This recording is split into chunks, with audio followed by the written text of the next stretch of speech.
This video covers basic operation of the EDS unit on the Tescan Mirror3 FEG SEM and is created in collaboration with the Michigan Center for Materials Characterization, MC².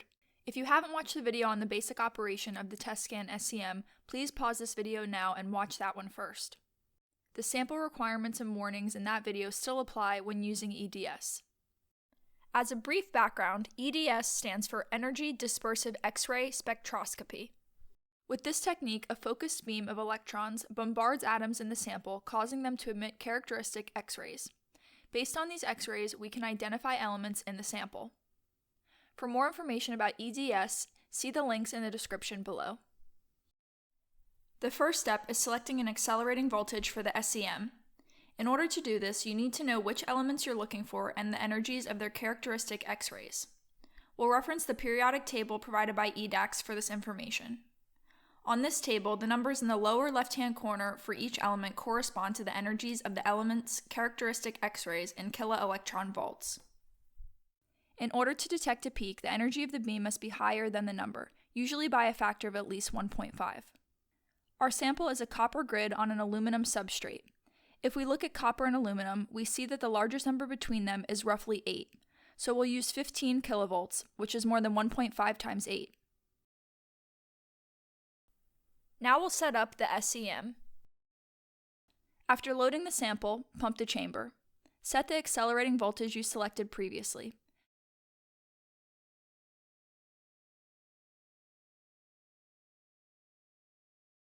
Then set the beam intensity. We're using 15, which is a good starting point for EDS. When the chamber has finished pumping, turn on the beam. Next, locate the sample. Zoom to greater than 2,000 times magnification and focus. Then set the working distance NZ to 15 millimeters. Center the beam and correct astigmatism. When you've finished, refocus and set the working distance NZ to 15 millimeters one more time. This EDS setup functions optimally when the working distance is 15 millimeters.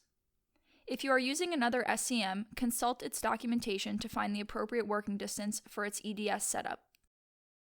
Finally, right-click and turn off the IR LED. This is to reduce noise in the EDS data. Now that the SEM is set up, we're ready to launch the EDS software, which is called Team. On the other computer, double-click the Team icon. The software should take several minutes to load. Type in MC2 for the username and the appropriate password. Select the EDS detector and click Login. Then click Project to create a new project. Type in appropriate details and click OK. Click on the user icon and change the custom image folder location to your folder. We'll create a folder on the desktop called Demo Grid. Click OK when you're done.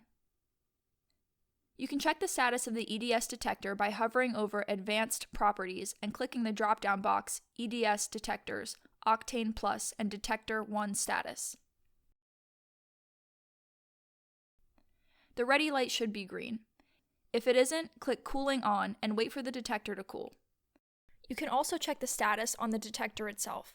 The status light should be green.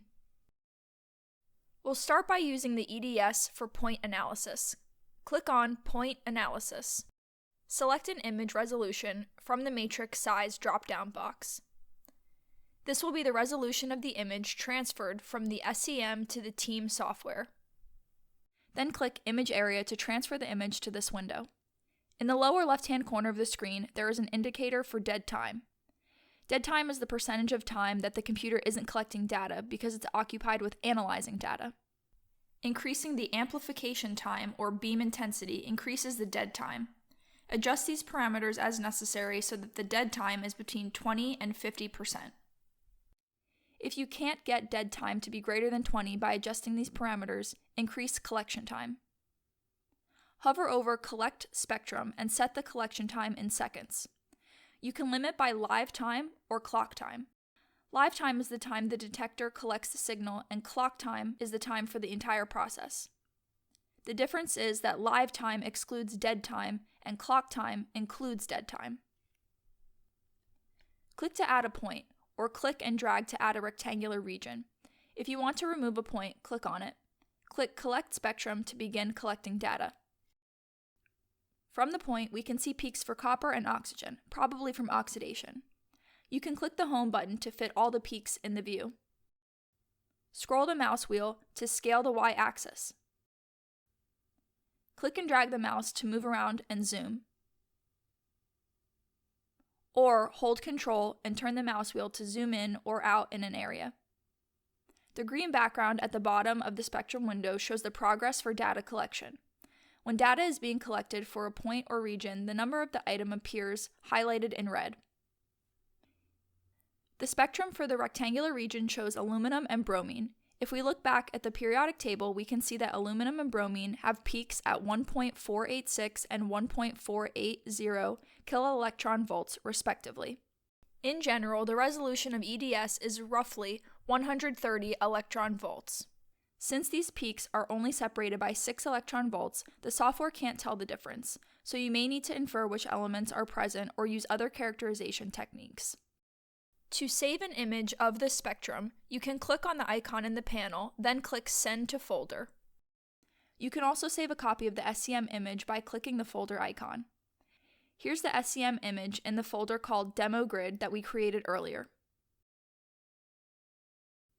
In the project content sidebar, you can see the data collected so far.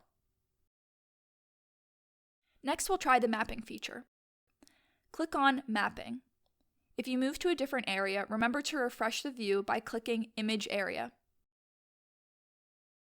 Click on the view. Then click and drag the lower right-hand corner to resize the box. You can click inside the box and drag to reposition it over the area you'd like to map. Hover over Image Area and set the matrix size, which is the resolution of the map. Choosing an appropriate matrix size involves thinking about the interaction volume you expect based on the accelerating voltage, specimen density, and composition. The scale of compositional differences being investigated, how much overlap you want, and the amount of time you want to spend collecting data.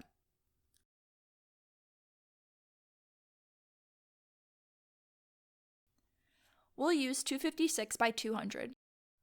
Hover over Collect Map and set the number of frames and dwell time in microseconds. Together, the number of frames and dwell time determine how long data acquisition takes. When everything is set, click Collect Map. Click the checkbox to confirm the elements. The software thinks there is copper and aluminum, which is correct. If necessary, you can click on the element to toggle it on or off. When you're done, click OK.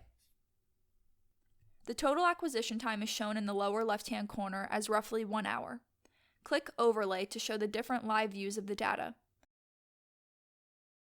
An interesting feature is the dark line down the middle where no signal is collected. Since the grid isn't completely flat and the EDS detector is at an angle relative to the sample, it seems like the X-ray signal in that area is being blocked by the copper grid. To stop collecting data early, click Collecting. Wait as the program saves the data. Then click Finish. In Project Contents, click on the live map to see the mapping data. A cumulative spectrum pops up. This has data from all the points summed together. You can click on a point on the map to pull up its spectrum. This is similar to the point analysis feature. Here we see the aluminum background and then the copper grid. If you have a particular interest in the mapping of one element, you can click Send to Folder for specific images as well. Finally, we'll do a line scan. Click Line Scan. Click and drag to create a line. Then hover over Collect Line and set the resolution and number of points. Click Collect Line. Confirm the elements. The line will scan repeatedly. The plot key shows aluminum in green and copper in red, and we see aluminum, copper, and then few counts where the dark region is. We'll click Collecting to stop data collection early. Click Finish. If you click Line Scan 1, you can see spectra at various points by clicking and dragging the mouse along the line. Finally, we'll export our data. Click Export in Project Contents. If you want to ignore some data, uncheck the box. Checking Create Portable Database Project will export data as a zip file. Click OK, choose a save location, and wait for the files to export. One of the computers in the meeting area has Team installed, so you can analyze data contained in your zip file on the computer at a later time. Before you leave, click on the user icon and change the custom image save folder to the desktop.